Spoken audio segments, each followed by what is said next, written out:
At Virtue Motors, it's all in the people. My love of Spitfires came as a small boy. Working on Spitfires is a huge responsibility, and the same applies at work. I'm a Punjabi singer. I've got a passion for singing, and I always loved cars. When I'm photographing the car, I try and picture myself as the customer, so the photos have to look really good. The care, passion and attention to detail people at Virtue Motors invest in the things they love will help you choose your next perfect car. Because at Virtue Motors, it's all in the detail.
At Virtue Motors, it's all in the people. My love of Spitfires came as a small boy. Working on Spitfires is a huge responsibility, and the same applies at work. I'm a Punjabi singer. I've got a passion for singing, and I always loved cars. When I'm photographing the car, I try and picture myself as the customer, so the photos have to look really good. The care, passion and attention to detail people at Virtue Motors invest in the things they love will help you choose your next perfect car. Because at Virtue Motors, it's all in the detail.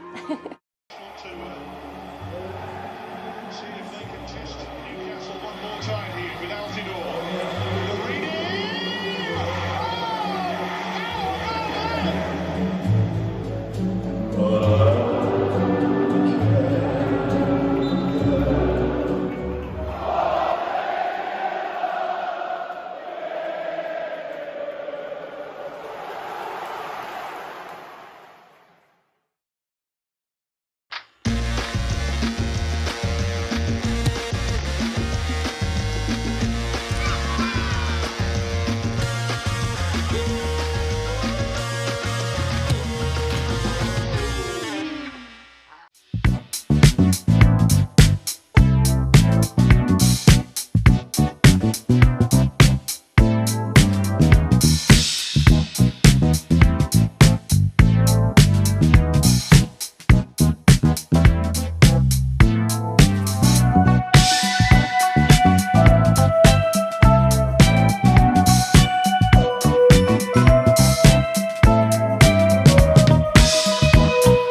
At Virtue Motors, it's all in the people. My love of Spitfires came as a small boy.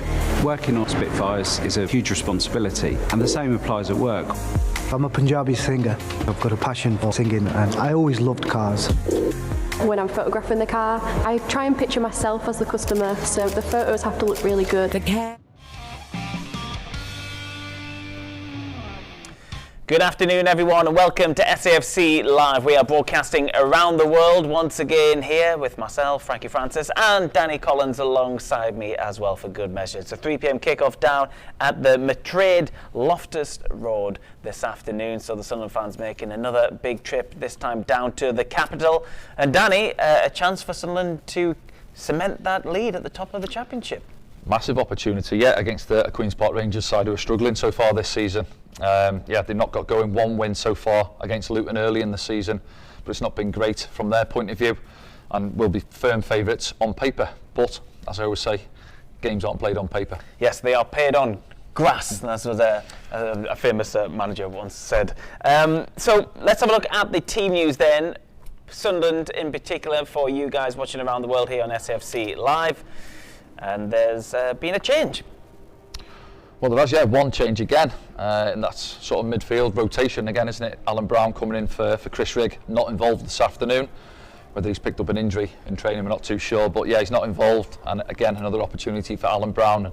He seems to get himself into the team, been part of a winning team, and then he comes back out. So I've said it a few times now, he'll be frustrated. Obviously, he's a senior head in the squad, but I'm sure he gets his head down in training, gets on with it, and he knows he's going to get opportunities, and he's got another one this afternoon. And good to see Eliza Mayenda back on the bench as well, back from injury. Hopefully those injuries start to come back, and I think the gaffer said as much as well in his press conference during the week that he expects a couple of more to be back by the time the international break is over at the end of next week. Yeah, you're obviously looking at Dan Ballard as well, aren't you? A bit of strength in the centre-half department as well. But Mayenda, I thought he was getting there, wasn't he? He's got himself a couple of goals. A threat, pace, power, and then obviously Wilson's stepped up at the top end of the pitch in his absence. 4 goals, hasn't he? Well, and he's keeping Aaron Connolly out as well, so we've gone from striker crisis to having, riches of it. Yeah, so good options top end of the pitch. I know we obviously get asked after the game sometimes about what positions do we need to strengthen, and obviously if we're in this position in January, where are we going to look at? I'm sure we'll get onto that later on, but at this moment in time, we look quite well stocked at the top end of the pitch. Yep, okay, let's look back now at Sunderland's previous game, and it was that impressive win against Oxford United. That was, of course, here at the Stadium of Light, where we're broadcasting from this afternoon. It was a lovely day out, wasn't it, for the Sunderland fans? A great week, Founders Week, winning 3 games in a row. Can they make it 4 this afternoon? But it was a really impressive performance from Sunderland, wasn't it, Danny? Yeah. And they almost felt, you've heard supporters saying it during the week, felt like Sunderland didn't really need to get out of first or second gear. No, it was exactly that really, wasn't it? And we sort of hyped up Oxford in a way, the fact that they were 5 unbeaten, weren't they, coming here? I thought they played with a bit of freedom, but no, we stifled them, stopped them playing, didn't let them settle, and made it difficult, and we were on the front foot. And I think we get on to the first goal now. So this is what we've done well this season. We've worked it from flank. You see the Oxford players trying to crowd us and push us across that side of the pitch, but we work it out to Patrick. Just cuts inside, good feet there, little pop into the path of Job, stands a lovely ball up. He'd had one a few minutes previous, hadn't he, to Wilson, who put one just past the post. But look, Job there on the move, in between centre half and full back. Times his run really well and just guides it into the opposite corner of the keeper. Good to see him getting in those positions as well. We saw it last season a lot from Job. I haven't seen it as much this season. Obviously his performances have been impressive for other reasons, but it's great to see him in those areas, isn't it? Yeah, and I think, funnily enough, I think it was Queen's Park Rangers last year where he scored that one which was this loud, wasn't it, actually, do you remember? Yep. And he was already on 3-4 goals, I think, at that stage of the season. But yeah, you're looking at his game for me, he's been excellent. He looks like he's full of energy, powerful, takes the ball in tight areas, good pictures of what's happening around him. And if you're saying to me what should he be looking to get for his ability, certainly double figures for me, around 10 goals a season. If he's playing in that sort of number 8 role, really, just getting into the box as he did last weekend, timing his runs, and he's going to contribute, I'm sure, throughout the season. Simon Moore keeps his place in the squad this afternoon, and that's down to Anthony Patterson picking up a recent injury. He wasn't really threatened against Oxford, but what he did do, he did very assured. Yeah, handling was decent enough, wasn't it? A couple of balls come in there which he dealt with pretty comfortable, but as you say, he had a comfortable afternoon, didn't he? They didn't really lay a glove on us, Oxford, throughout the 90 minutes, and it was almost in a way, you said earlier on, we didn't get out of second gear, almost played within ourselves. That last 15 minutes where you know, we were on the gantry. I'm thinking, should we go and get a third, go and get a fourth, you know? But it was just, it almost become a bit of a testimonial match where played in second gear, we kept the ball. I think they were happy to, do you know what, we'll just take the 2-0 and get back on the bus. And we looked, you know, a league above them, if we're honest, on the day. And I think you can see the lads playing now with I wouldn't say an arrogance, but a confidence, if you like, really, in the way that they're playing, moving the ball across the pitch. You know, we're pretty solid at the back, another clean sheet. We're obviously top scorers in the league going forward as well, so we're doing things right at both ends of the pitch. Still a long way to go, so let's not get too carried away, but where we're sat at this moment in time, and teams are going to look at us now and think, do you know what, Sunderland had a good outfit, a good setup, and they're going to be there or thereabouts. Yeah, just an example of Job showing what he could do there, come really close early in the second half with that effort. The way he just moves his body. Yeah, just let it roll across him there. I'm sure it was the 4 there, was it come to press him there, just good awareness, allowed it to roll across me. Yeah, Will Vokes it was. Yep. And then, he's unfortunate off the angle, but no, just his all-round contribution and helping out defensively, which has impressed me as well with Job. You know, time and time again, you see him in the left-back position, making challenges, helping out Dennis Sirkin when he's galloped forward down the left-hand side as well. But it's what you need in there, good energy getting up and down the pitch. Chris Rigg, obviously, as we said, not in there today, but Alan Brown's more than capable of getting around the pitch as well. Yeah, and he'll be desperate for a start as well. And Alan Brown, having come back from that injury himself and making a few cameos in recent weeks as well. But that midfield in particular against Oxford United, you had the likes of Chris Rigg, you had Job and Dan Neil, who was my man of the match. We said that after the game, and I thought he just controlled it, didn't he? It looked like he enjoyed his game and getting out there, confidence on the ball, what he's all about. And obviously we'll see the second goal now. I think it's coming up, and just the way see Oxford now trying to play out, and they found it difficult. That's the way they set up this season, trying to play their way out. They thought they'd beat the press there, but then sloppy pass into Dan. What about Wilson's run? Yeah, times his run really well, and the run needs to happen obviously for Dan to play the ball, and that's what Wilson's got in his locker. You know, he can come into feet, but he's more than capable of going in behind centre backs there. From their point of view, the gap's too big. One of the centre halves goes in, and then the other one's too slow to react there, doesn't see it early enough. Gap's too big between the other centre backs. Look. And then could have brought it down, but he's got the confidence, hasn't he? That's the kind of thing you probably see in training, right? You don't often see that come off in a match. Yeah, possibly, but you know, the goal he scored at Hull, he'd be full of confidence. You know, ran pretty much the length of the pitch with the ball, didn't he? With a lovely little dink finish, scoring different types of goals. Those ones at Watford and it was at Derby at home, getting across the near post and the little strikers finish. Some technique there, to watch it over your shoulder, lovely, connected. Watch it on, and then just with the laces finish, really, and off the post. But yeah, great finish, and that's that second goal cushion, because you know, how many times have we seen it where you're at 1-0, opposition aren't really offering much, and then out of nothing at set piece or counter attack, and you know, it could have been 1-1, but that second one just gives us that little cushion just to see the game out, really, and just keep the ball, didn't we, in a way, really. You know, I said there, where could we go and get the third and the fourth, but the lads have had a tough week. They had 2 away games, especially that one down at Luton in the midweek, wasn't it? A bruising encounter, really, and you know, just I'm sure amongst the lads there, they thought, you know what, we've won the game here at a canter. That'll do us, let's recharge, and we've had a full week now to get ready to go down to QPR today. Yeah, it was a very hectic week indeed, but coming through with all the points as well, and momentum and confidence. They've got to take a lot from that, the lads, haven't they? Yeah, huge, yeah. And you know, sometimes you talk about us having the youngest squad in the league and young lads. Well, they can go one way or the other. They can get, obviously, when things aren't going well, it's difficult for them, especially playing at the Stadium Lights. It can be hostile in there. Or on the flip side of where we're at now, you can see the confidence in them. You know, they're dancing around at the end with the fans, enjoying it. When they're playing Wise Men Say after the game last week. But just, as I say, playing with a bit of a swagger, a confidence or arrogance. There's nothing wrong with that. You know, they've earned the right at this moment in time. But as I said there, we've still got a long, long way to go. So keeping lads fit, obviously. You know, I said their concern for me is obviously, and I think the fans would agree, is the fullbacks at this moment in time. You know, Trey's 1 card away from a suspension. Then you may be having to jiggle and move Luke out centre half, which at this moment in time we don't really want to do, because him and Chris Mepham have been outstanding at the back as well. And then obviously Dennis at left hand side, we haven't really got a natural sort of left back to go and sit in there for him either. Well, let's have a look at the starting 11 and bench this afternoon for Sunderland. If you are just joining us around the world, you can still buy your matchday streaming passes wherever you are at safc.com.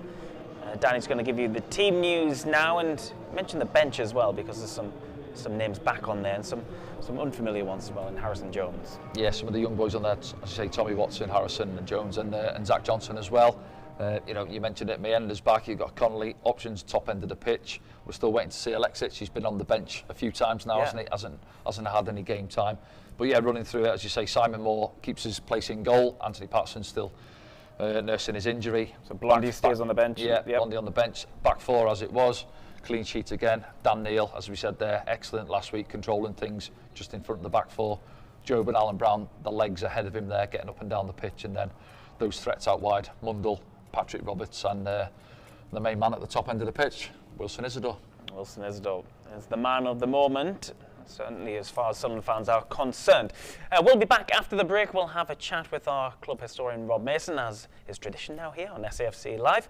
So remember to pop back and get your streaming passes quickly right now. You can still do so at safc.com right now for that.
Welcome back to SAFC Live. We're joined now by Rob Mason, our club historian. Rob, how are you? Very well, thank you. You've been watching the 23s or 21s, what I've they're been called these watching days. the 21s, Yes. beat Manchester United 5-2 up at Ebleton. I've just dashed down from that game. Excellent performance. You were talking just before you went off air about the plethora of good striking options Sunderland have got. Well, Trail and Sui, who's been on the bench of the first team this season, was outstanding for the 21s this morning, scored 2 excellent goals against Man United. Another one to add to the list. You know that team that didn't have any strikers? We said this earlier. Too many now. Feel the goalkeeper and 10 strikers these days. Brilliant, yeah. Tremendous performance from the 21s.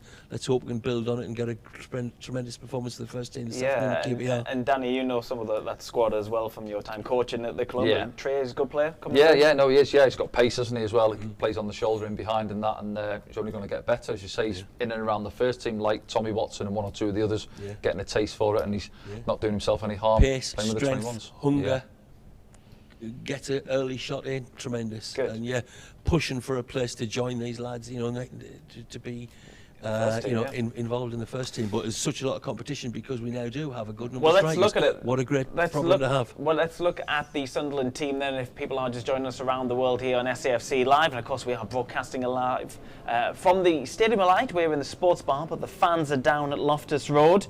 Of course, the squad are as well. Danny, take us through the changes. Yeah, well, it's that one change, and it's the man behind the graphic there. You've just seen Alan Brown coming in once again into the starting lineup for Chris Frigg. As we've mentioned, Chris not involved today. We're not sure what's happened with Chris, but whether he's picked up a knock, not involved. But yeah, it's not a bad replacement. Alan Brown coming in there, bags of experience, and certainly contributed on the minutes he's had on the pitch so far this season. Yeah, good player, Alan Brown. Excellent player. I think when we signed him in the summer, Frankie, I was delighted. I thought exactly the sort of player Sunderland need. He's done very well when he's played, but because of his injury and because of how well everybody else has been playing, he's not had too much of an opportunity. He gets an opportunity this afternoon. He brings a lot of qualities, a lot of experience. He's got, he can get a goal himself. He can create. He can put his foot in.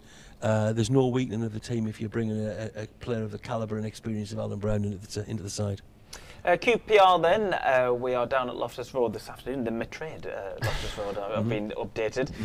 Happy hunting ground really in recent seasons for Sunderland, saw some good goals there as well. Yeah, recent seasons we've done very well there. Over the years generally we've done quite well. Just again before the break when you were talking and you were saying you don't play the game on grass or on paper and you didn't play it on grass. Of course QPR was the first ground in the country that had AstroTurf. Yeah, I was going to say that earlier, yeah. And what awful AstroTurf it was. I remember going there the first time we played on it, and the bounce was like embarrassingly high. It was ridiculous. But obviously artificial pitches these days can be a different kettle of fish. But they used to play on grass. They still do play on grass in the English leagues, thankfully.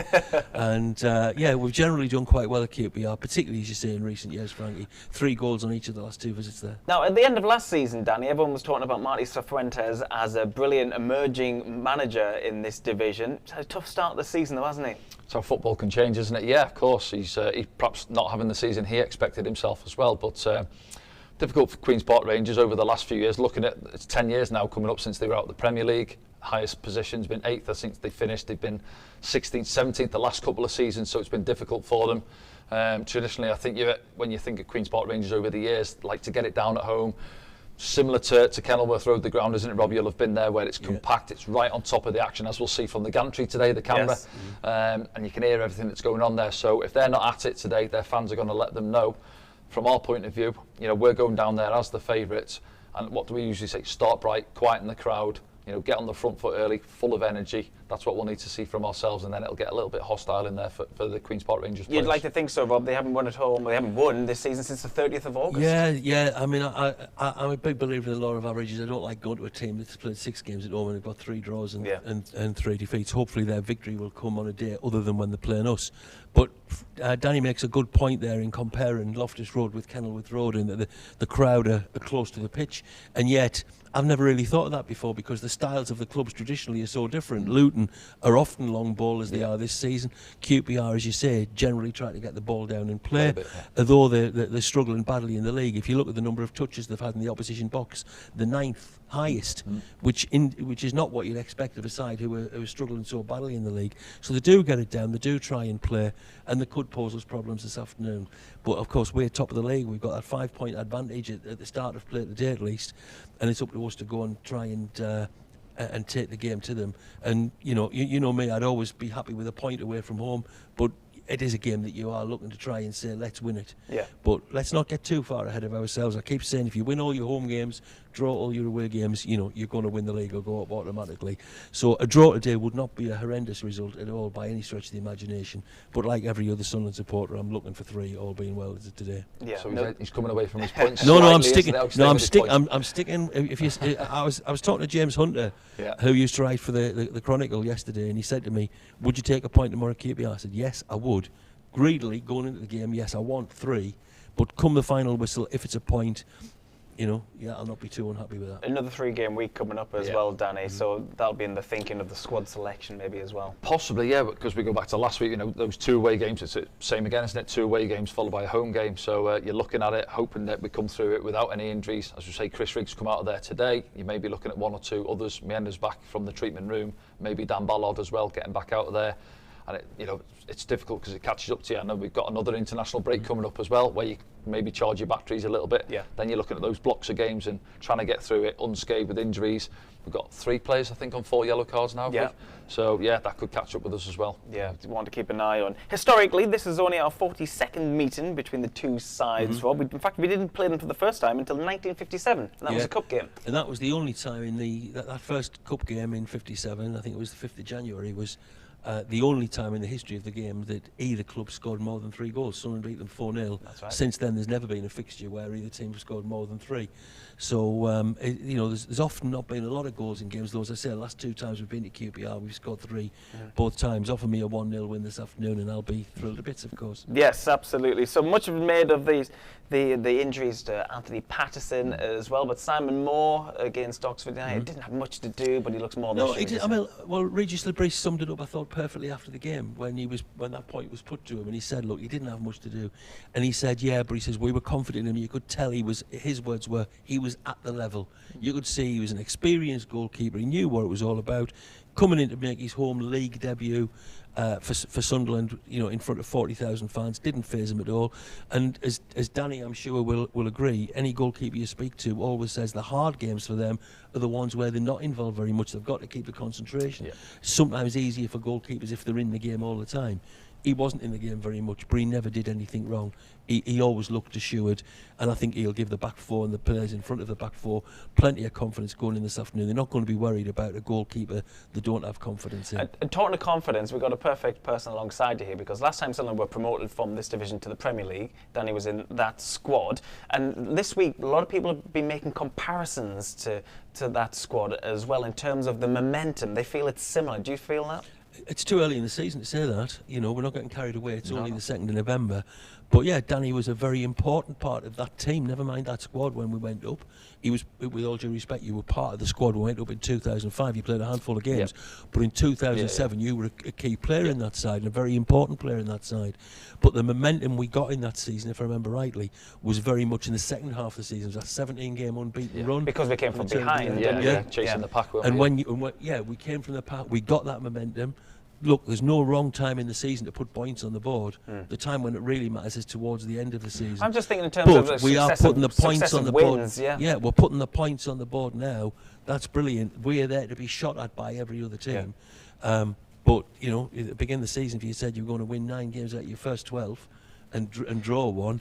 I don't even think we had this form in League One, did we? No, not at all. No. I'd probably say that people are looking at where Ipswich were last year, and we were probably similar. Everybody was waiting for Ipswich to drop off. They did have a little dip, didn't they? I think middle of the season, Christmas but then they kicked on again, and fair play to them. People and will be. Because I was going to say people would have expected Leeds to be up there, Burnley, Sheffield United, those teams who are right in there amongst us, and I guarantee that they'll be looking at us thinking, is today going to be the day Sunderland slip up? And then we've had 1 or 2, obviously, Plymouth. You mentioned it here where these haven't won. I think we went to Plymouth, didn't they? They were 5 without a win. Turned us over as well. So we've got to be. Haven't won many since either, have they? No. Everybody was expecting us to drop points when we went away to Hull and went away to Luton. The other teams, the chasing pack, were thinking Sunderland's going to slip up there, and we didn't. We went and won both of those games. This week, when we've got games against QPR, Preston, and Coventry, where people are thinking, well, we'll probably go and win all of those games. They're the kind of games where you can slip up, and they're the kind of games where we've got to be at our best and prove that we are a promotion challenging team by showing we can maintain that consistency. But one game at a time, let's deal with QPR first and see what we can get out of this afternoon's match. And on that as well, I think Coventry are difficult. I don't think anybody expected Coventry to have the start they have, but good result last week. It was Luton, wasn't it? 3-2. They came from 2-0 down. Good, top end of the pitch, they're the threat as well, aren't they? It will be. Coventry are a good side in a false position, and they'll be a difficult opposition for Sunderland at the Stadium of Light next week, especially as they've just, as you say, got that good result they'll look to build on this week. But that's a long way off, as I say. All of our attention game on at a time, QPR. the old cliche. Absolutely, nothing wrong with that. Let's win today's game and then think about what happens next. And talking of today's game, let's have a look at Queen's Park Rangers and see how they line up this afternoon. They made a couple of changes, Danny. Yeah, a couple of changes. Clark Salter coming out at the back, Morgan coming in there. The number 21 is his debut, we believe. Frankie, young centre back in there. Well, got experience alongside him. Steve Cook, 33 now. Steve Cook, Bournemouth, years there, Premier League experience there. Help him through the game, I'm sure. And then the other change, we're not sure where he's going to come in, but Madsen coming in. Maybe on that left-hand side, he comes in for Saito, who drops out of the starting lineup this afternoon as well for Queen's Park Rangers, and their first clean sheet of the season last time out against Burnley, 0-0 draw. So Elias Chair will expect to be in the goals this season as he always is. He's a bit of a handful, isn't he, the Moroccan? He's a good player, yeah. I think in the 10 position, really, I like him in there. He's jinx, you know, he can get a strike away. He's been there a few seasons now, hasn't he? Yeah. So yeah, he's one to certainly keep an eye on in and around Dan Neil, you know, playing on the shoulder. And of dangerous with the dead ball as well, as he showed here at the stadium like a couple of years. And Smith as well is often a worky ticket against Sunderland. You know, he buzzes about, he causes problems. And he's a player I think we always have to keep an eye on. If you're Wilson Isidore, though, this afternoon, and you see you're up against Steve Cook and a debutant in Kieran Morgan, you've got to fancy your chances, wouldn't you? Especially playing on the shoulder. Yeah, I think, well, obviously, Steve Cook, you know, excellent defender, sort of throws his body, he can play a bit as well, he pops up with a good goal now and then. But, yeah, you're looking at him 33, and he'll know that Wilson, after that whole goal where, you know, as we mentioned, ran 80-odd yards sharp, he'll be thinking, I don't want to give him too much space in behind. And again, going back to the ground, when you watch games at these grounds, it doesn't feel like there's much space in behind, does it? It's ball over the top, always seems to run through to the keeper. But Steve Cook won't want to be squeezing up the halfway line, I'll tell you that now. And so does that suggest they're going to set deep? Possibly. I'm looking at the Burnley game. I think they only had about 23% of possession against Burnley last week, but they've obviously held on for the draw there. You know, they want to try and play there at home. Their fans won't enjoy it if we're dictating play all afternoon with 78% of the ball at Loftus Road. So they're going to have a spell on the ball as well, Queen's Park Rangers. But I don't think that Steve Cook, you know, I just said it there, he's got a young centre-back coming in alongside him. He's got to try and help him through the game at times as well. Will Wilson go and have a stint? Wilson will go and play up against both of them. He'll want to go into feet, drag the young lad in, then spin in behind him as well. But at the same time, he'll fancy getting in a foot race on the opposite side with Steve Cook as well. Yeah, should be interesting viewing, and you can watch it with us as well. Get your matchday streaming passes right now at safc.com. Rob, thanks for your company. Cheers, Rob. Hang around and watch the game, I imagine, and you guys watching around the world as well. We are very glad to have your company this afternoon here on SAFC Live. We'll be back in our commentary position very soon here. You can get your matchday streaming passes right now at safc.com.